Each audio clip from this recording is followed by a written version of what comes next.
King Gizzard and the Lizard Wizard. The Australian garage and psych rockers are back for the second time this year.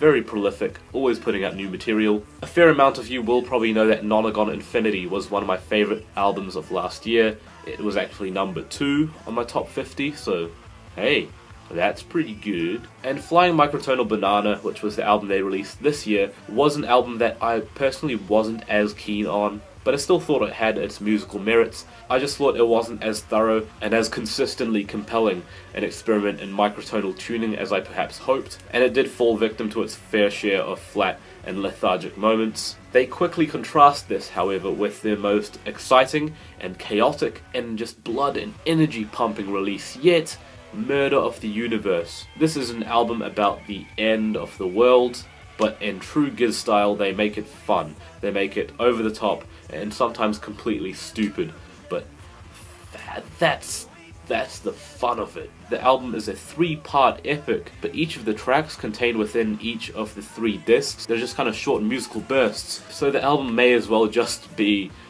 3 separate tracks, although each track kind of does stretch over the 10-minute mark. Still, each movement always has things going on. This album functions more as some kind of audio-based movie where you're hearing spoken word narration, you're hearing sometimes even progressive song structures, you're hearing moments that throw back to Nonagon Infinity, you're hearing moments that sound like epic, crazy, just noisy and messy battles between giant beasts. It's absolutely insane. And while some people might not be totally into the spoken word interludes of sorts that appear on this album, I actually think they kind of add to the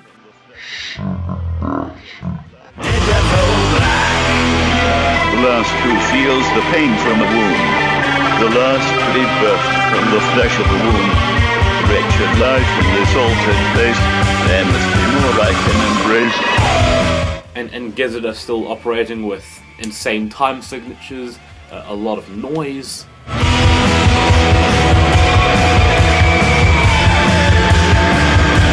Distorted guitar riffs, great implementation of electronics as well, and it seems that on almost every Gizzard record there's just at least one phrase that you just always remember. Last time it was Rattlesnake, before that it was Nonagon Infinity Opens the Door, or maybe Gamma Knife, I'm not sure. Before that one it was probably Trapdoor, Trapdoor, Trapdoor. And I think this time around it's probably Vomit Coffin, 8 out of 10.